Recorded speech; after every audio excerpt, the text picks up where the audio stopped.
On today's edition of the Locked On Knicks podcast, the Knicks fall 110-104 to the Cleveland Cavaliers. Why Karl-Anthony Towns was not enough.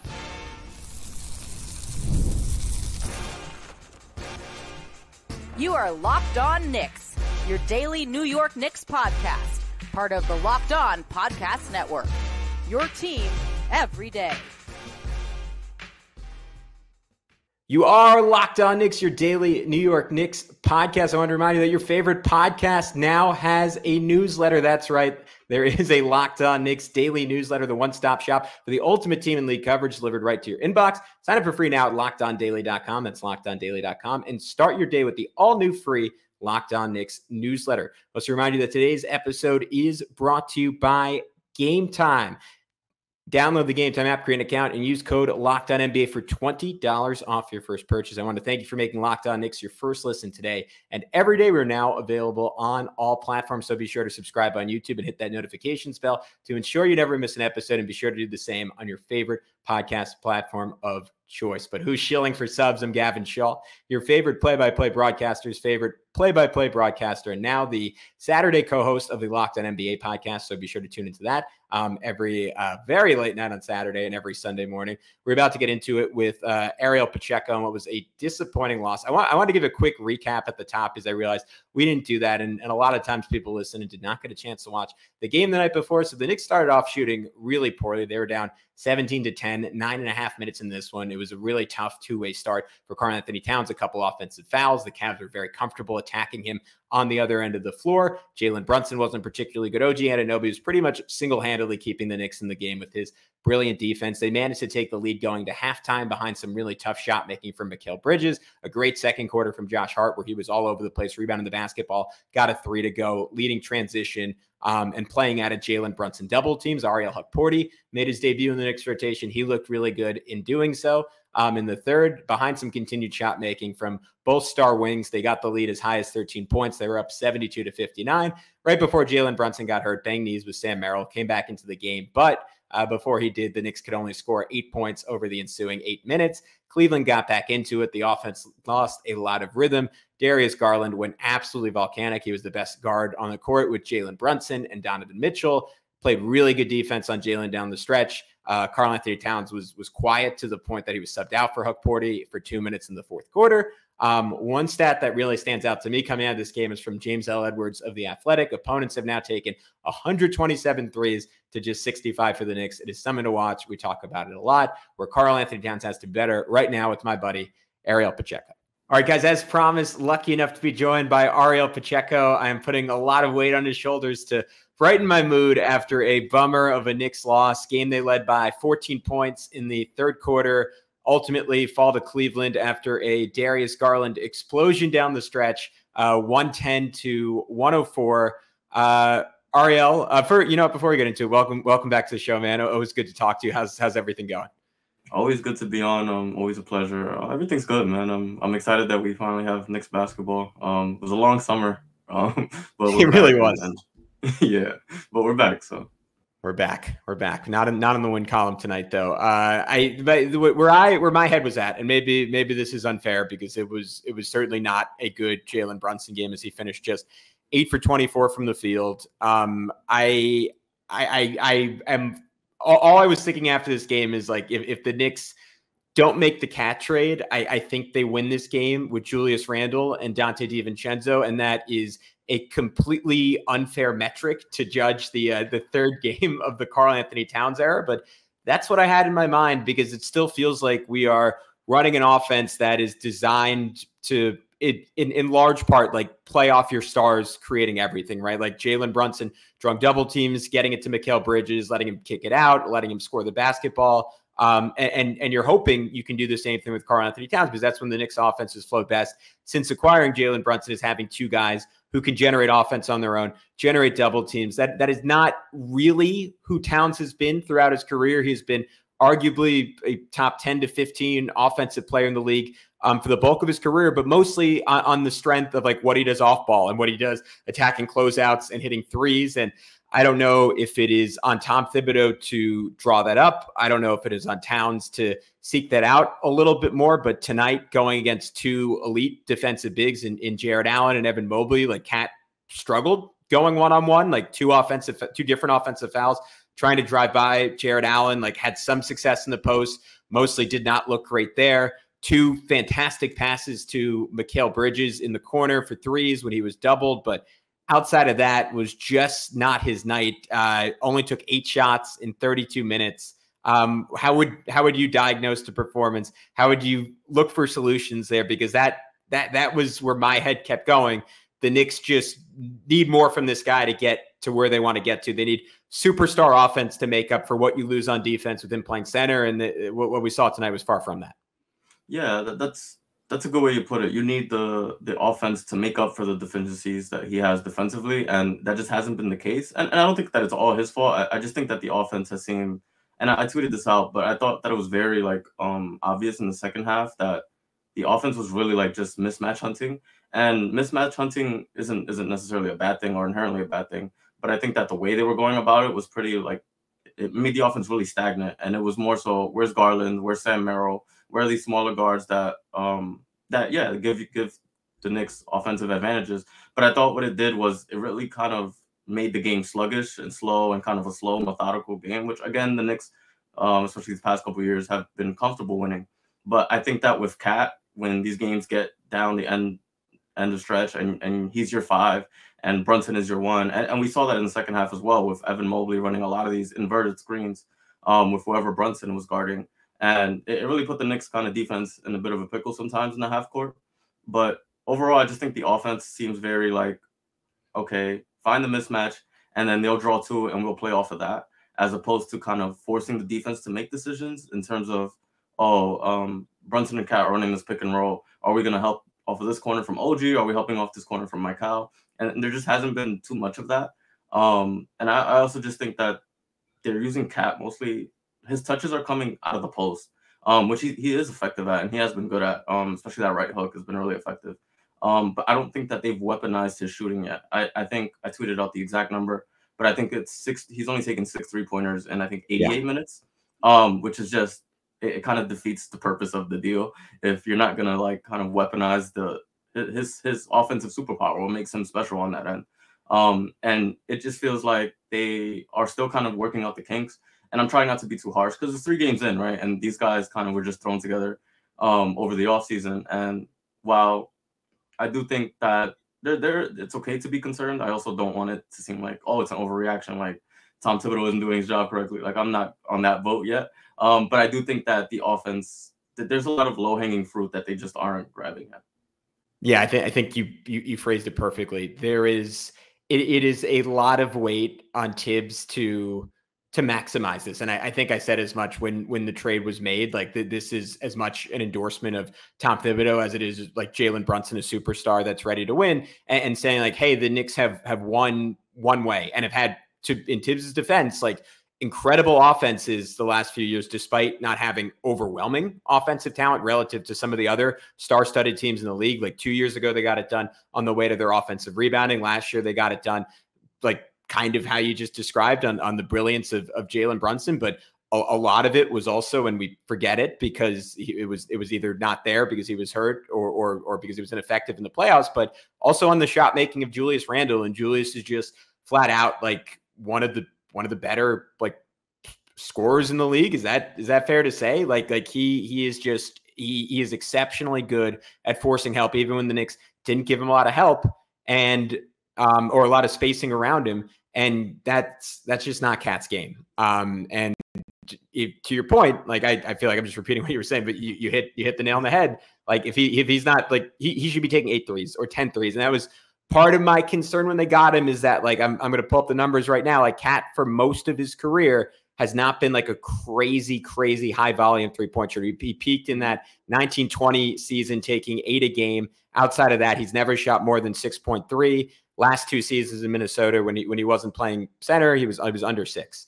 He's been under 6 the last 3 seasons. He only took 5 the year before that when he was playing center. So that is something that Tom Thibodeau has to emphasize, has to kind of force on him. And I think right now, like, it doesn't have to be anything crazy. He doesn't have to be Steve Kerr as a play designer. He doesn't have to be Greg Popovich in terms of like getting them to play the beautiful game. I think it is just about like force feeding Towns touches and saying like, hey, we're just gonna run, like, to your point, it can be as simple as pick and roll, pick and pop. We're gonna do it with Brunson. We're gonna do it with him and McHale. We're gonna do it with a bunch of different guys just to get him touches in situations where he's kind of prompted to put the ball up. I do think there is something to be said about the idea that he is simply trying not to step on toes right now, and he knows this is Jalen Brunson's team, and obviously Hart's been here longer. McHale is more comfortable right now, and just because he's played with Brunson and Hart for years and years and years.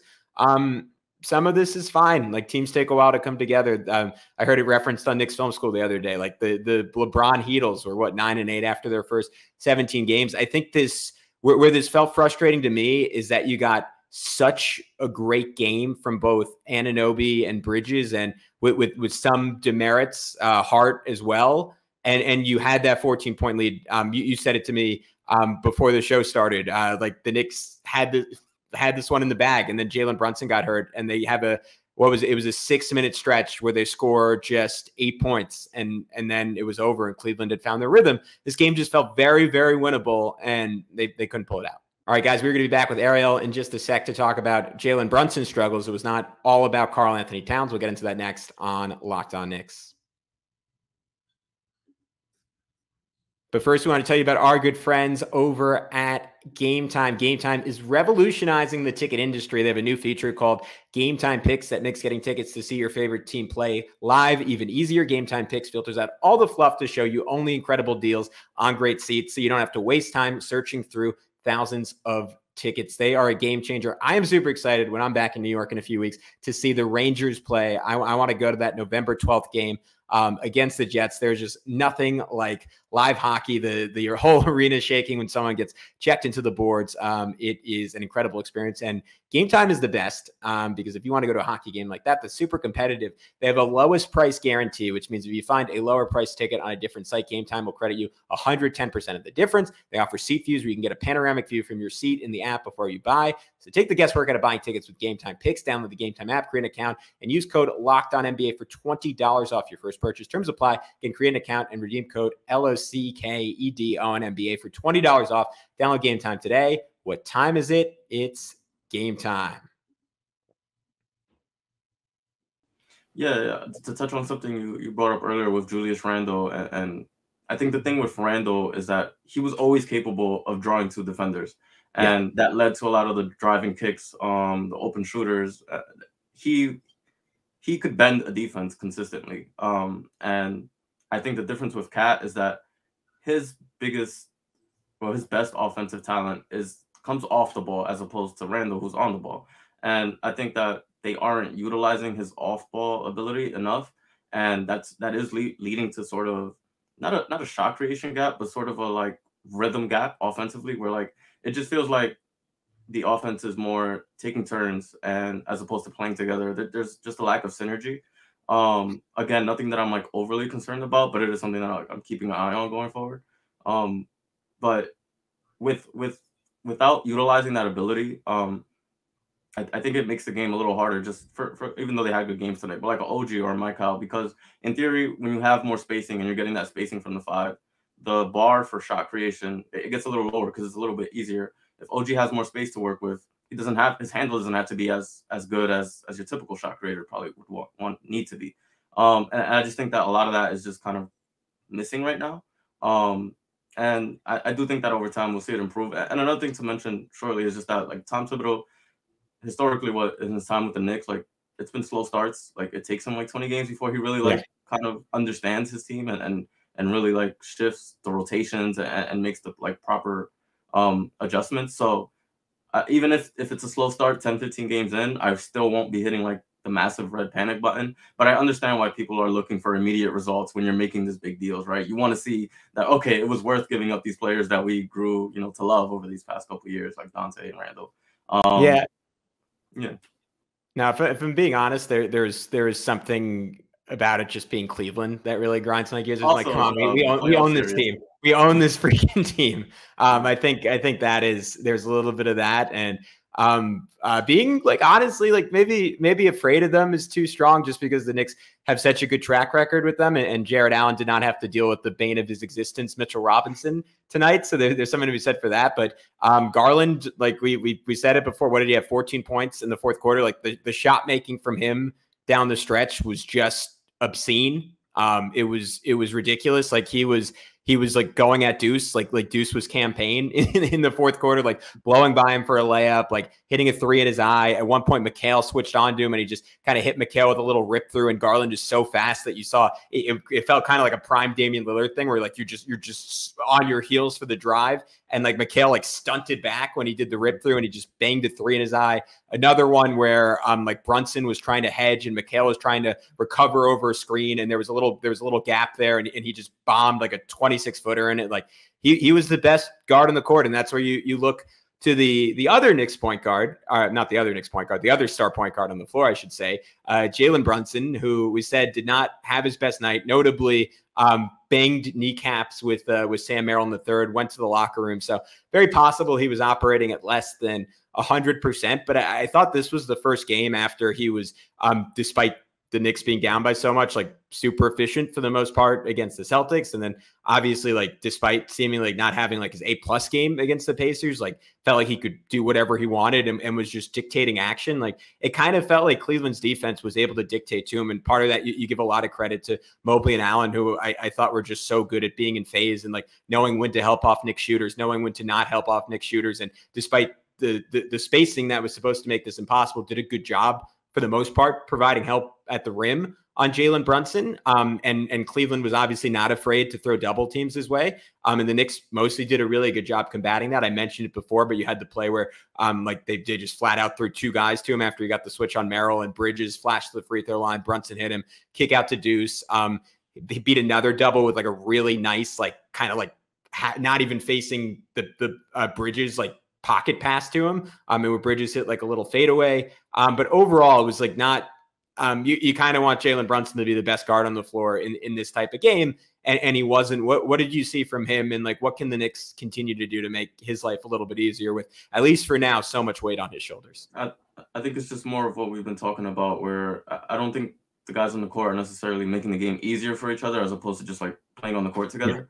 Yeah. And again, like, Cat was also supposed to make the game easier for Brunson, right? More spacing, harder to guard, harder to send help. And again, that connection just isn't there. It isn't really accentuating Brunson's game.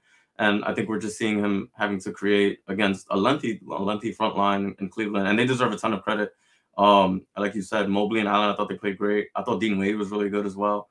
And Garland in the fourth quarter really competed defensively too. Dude, he blocked the crap out of Jalen. Yeah, I didn't see that coming. And tied him up before that. Yeah. Yeah. He was really doing his thing on both ends at the end there. But yeah, like I just think that they need to make the game easier for each other, and that involves more actions, getting them involved. Every action that you saw for the most part in the second half from the Knicks was to create a mismatch, and that's where the kind of movement stopped. There was very to little no movement off the ball, outside of like crashing the glass or like a 45 cut.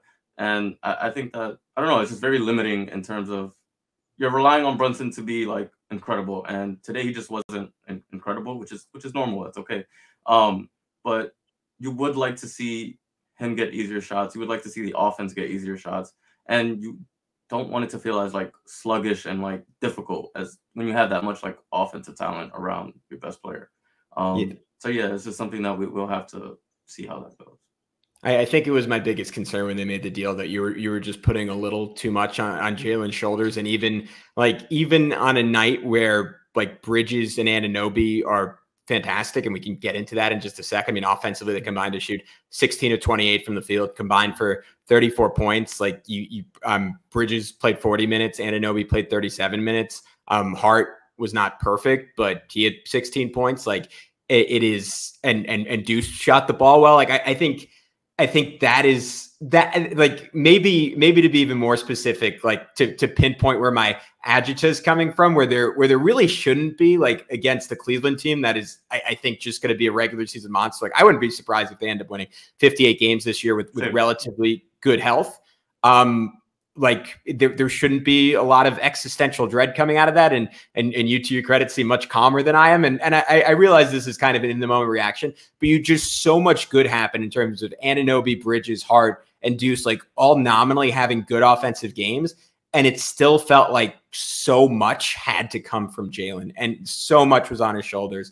So it's something the Knicks have to continue to work on. Maybe eventually there's a trade where you move Mitchell Robinson or Precious Achiuwa and you bring back someone else who's just kind of a bucket getter. Like, I don't know if the Clippers fall off, maybe someone like Norm Powell. I don't know how that works money wise, but there are guys out there, but that is something I am looking at. I want to talk about Mikal Bridges and OG Anunoby. I thought they were great. I'll leave it up to you. Which one of them or both stood out to you?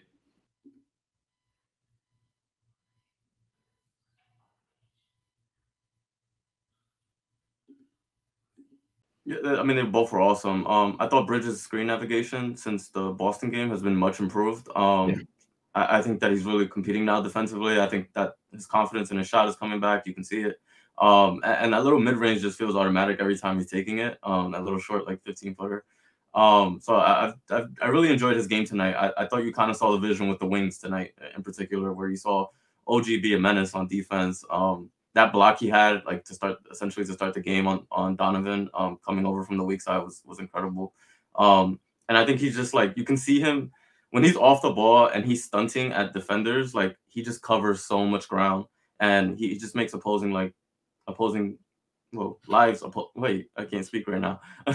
for opposing ball handlers difficult. So I think you saw the vision tonight of what you expect from those two. And I think that it's just, again, offensively, like the synergy just needs to be there a little bit more, and we'll see like the bigger picture and the entire vision of the entire starting lineup. But I think we'll get there again.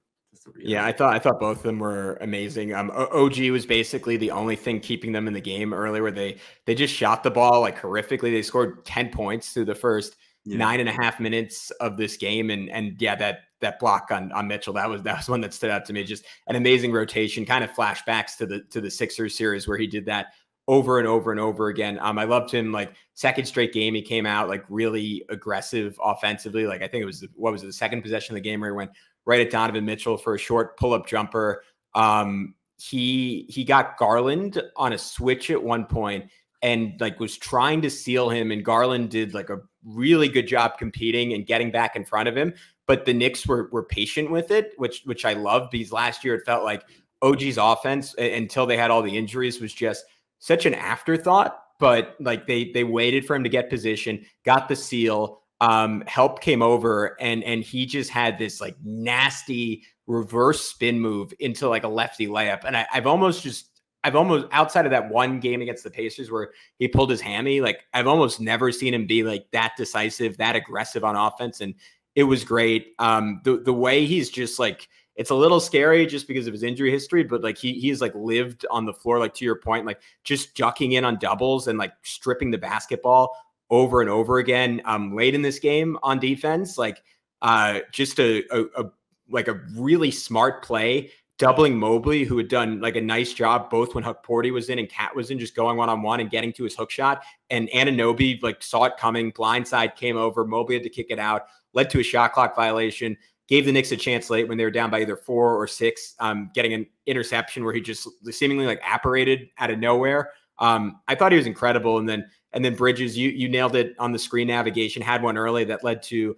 a Donovan Mitchell air ball. And then just some of the shot making was really encouraging, like a high fadeaway over Mobley. The one I mentioned where Brunson hit him on like a pass when he was like kind of cutting baseline, just dribbling to the other side of the rim, hitting a fadeaway, like over and over again, just like finding ways to get to the middle of the floor. And then when Cleveland started overplaying that, like had a post up where he was about to shoot, and then Cleveland sent 2 and he just last second diverted, kicked it opposite wing to Anunoby. I just thought both of those guys couldn't have been better. I think the only thing you look at coming out of this game and saying they could improve on is they were combined 2 for 8 from 3. And that's sort of the other early season theme that I'm watching with the Knicks is like, I think we presumed after they got Cat, like, all right, they are like short of Boston, maybe the best 3-point shooting team in basketball. And that hasn't really come to fruition so far. And again, that was maybe discounting the fact that like none of those 4 guys, like Bridges, Anunoby, Towns, and Brunson, have ever been like super high volume 3-point shooters. And I'm wondering like how much of that is Tibbs just like going full Joe Mazzulla and say like putting like drawing a 50 on the whiteboard and saying, hey, you guys got to get to 53s somehow, or like is that more like structured offense? I know a lot of it, like we're all kind of we're circling the same drain right now, but that's something I'm watching. No, yes, something that I've also been monitoring is the 3-point volume. I just think that when you look at the starting lineup, especially with the wings with Hart, OG, and Michael, they aren't the highest volume guys off the ball, and you're losing a lot of like what Dante brought. The thing with Dante is that he was kind of he just didn't care about like contest. Like he would just pull the trigger. He had a very quick trigger, and that's one thing. Like OG doesn't have the quickest trigger on his jump shot. So you'll see like a lot of the times where he can maybe get a shot off, but the closeout is there. So then like that advantage it gives up. We know that Hart can kind of pass up a lot of open looks. And then Michael, I think even when he was in his Phoenix days and he was more like that prototypical like 3-and-D, like that's kind of all he did. Just was never a high volume guy. And I thought that the vision with this team was to build. I thought the offense was going to be built around Cat pulling that center away from the paint, and that just kind of hasn't come to fruition 3 games in. And again, yeah, like you mentioned, we are kind of circling the drain on the same kind of point, so I won't like keep going. No, but it is like it's interesting because it infects every player on everything. The court, right? Yeah, exactly. Because the vision of the team is built around Cat being able to kind of put defenses in a bind, and if the defenses aren't put in a bind, then you're putting all the offensive kind of load on Brunson, which of course he can handle. We have seen him handle that. But for this team to like reach its peak and get to where I think a lot of people think where they can get to, you need Cat to be kind of the tip of the spear in terms of like his spacing. Like that, everything needs to be built off of that. Yeah, you wanted to eventually look like some version of what Boston does, and would be fair if people threw out there like you're not going to beat Boston at their game, but the whole point is that can lead to like so much else, and it leads to like Jalen Brunson having nights where he shoots like 12 of 16 because he's just getting to the rim over and over again. It leads to Mikal Bridges like having hyper efficient nights, and like tonight, like again, he was 9 for 15, OG was 7 of 13. Like both of those were like a lot of tough shot making, which they can do. Like Bridges can do that, but it's just more sustainable for Bridges to like, I don't know, shoot like 7 of 17, but go 4 for 9 from 3 and just get those threes up and score more that way than he did going 9 for 15 with we should note those two. I said 2 for 8 from 3, also combined 0 for 1 at the foul line. So that is a couple different things. I thought it was an interesting night for Josh Hart because there was just some stuff that made me pull my hair out. Like he was pretty turnover prone in the first half. He again, like after a good game against Indiana in this respect, was passing up some open threes, and you have those moments where you're like, God, like what would it look like if Deuce was out there and you had true 5-out spacing, and then you look at the stats, and I didn't check for the update, but through 2 games, like he's the best individual offensive rating on the Knicks. They're at 133 when he's on the court, 101.4 when he was off the court. Like, of course, some of that is that he's playing the bulk of his minutes with Towns and with Brunson, but he's clearly like finding ways to contribute. What do you see from him tonight? And all the ways, all the little ways he helped this team have success. Yeah, I thought he had some like up and down moments, but I think overall he was a positive tonight. I'm usually, I think I'm one of the harder people on Josh Hart. In general. But I do think that like I do see his role on this team, and like while I personally I kind of disagree with him being like the starting 2 guard and as opposed to Deuce, I do think that like the vision of him creating easier looks in transition, him helping out on the glass, especially when that's been such a like key component of how the Knicks have found success over the last couple of years, is just their rebounding. So I do understand why he gets these why he is getting the starting opportunity. But I do think that like for example in the Boston game when they're putting bigs on Josh Hart, like I think those are like, I think that's when you kind of start to see the offensive issues kind of drum up. And I just think that it's very difficult. Like every season it gets just slightly harder, it feels like, to play wings that aren't the best shooters or aren't willing shooters. And I do think that like his elite rebounding and his ability to push in transition, and I do think that he nails rotations. Like I do think that does have value, but again, like I think I've tried very hard to like remain positive on Hart because I think I'm just like naturally kind of lower on non-shooting wings. But yeah, like I do see his vision. Like I see the vision with him on the starting lineup, even if I disagree with it. Yeah, I think for me, it's the people probably hate this because I'm saying it every single show, but like just can't pass up open threes. Like it's as simple, like the shooting them is more important than making them, which sounds weird because eventually they obviously have to go in, but he just like, he was 2 for 5 tonight. Like I'm fine with him going 3 for 9. Like that is fine with me. Like the shots. It kills advantages. Yeah. They just advantages and they don't get to. The defense gets to reset, and then you're working out with 10 seconds left on the shot clock to create something, as opposed to it's just a trickle down effect. No, you nailed it. You're letting defenses off the hook, and like and sometimes like you see every time what he wants to go for. And I don't know about you, I've been there as a basketball player where I don't make a few threes in a row, and I am literally like wide open out on the wing.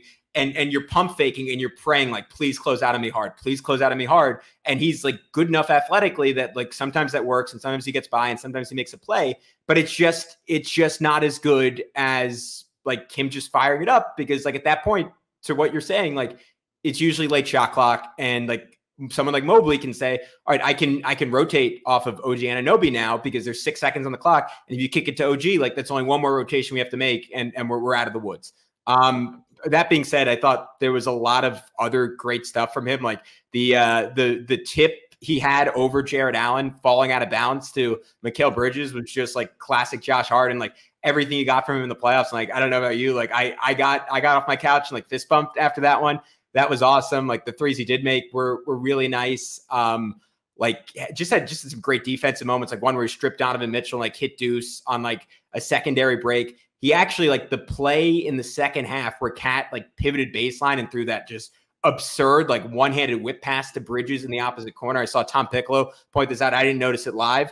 Hart like very smartly cut in to occupy Garland, and that's why Bridges was open on that play. And that's some of the ways that Hart can leverage just not being guarded, right? You can use him as a screener. He can crash. He can cut to occupy a defender or get a layup. Like there's stuff he can do. It's just a little bit harder and not quite as clean as what you get from Deuce McBride, which is just great shooting. And it was another night with Deuce of him just being a shot maker, right? 6 of 12, 2 of 6, like the mid-range game, which I don't know. You could tell me if you remember this. Like I was looking at the stats the other day, like in terms of accuracy and volume, has never totally been there for him. And now he's hitting like ISO long twos in Evan Mobley's eyes, like who's one of the best defenders in the league, like hitting threes, had a play where it just blew by Mitchell on a closeout and had like a hanging finish over Niang. Like there's still ways for him to improve offensively. Like a lot of times, like when he's driving, he just resorts to like this full speed runner with the offhand. And I would love if he got like some of Brunson's bag around the rim where like he could put a guard in the post and like get into some up fakes and stuff. But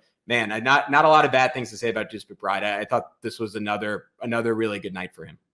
Yeah, you can see how that high release is really like benefiting him. He hit this really tough midi over Mobley, where Mobley was like all over it, but his release like is so high that he was still able to get the shot off and he drained it. I think with Deuce, like I don't know, it's really nice to see his like kind of confidence. Like you can see it, like he just feels like not only that he like belongs out there, but also that he's like a real problem for opposing teams. And I think that I don't know, going forward, like I remember I tweeted this out like maybe his second year, maybe his rookie year. But he always struck me as the kind of guy that needed to play a lot of minutes, not a lot of minutes, but needed a consistent role to find his jumper. And I think that we saw that once he started getting consistent minutes last year after all the OG trade, that he's kind of like a rhythm player. And the more he plays, I feel like the better he plays.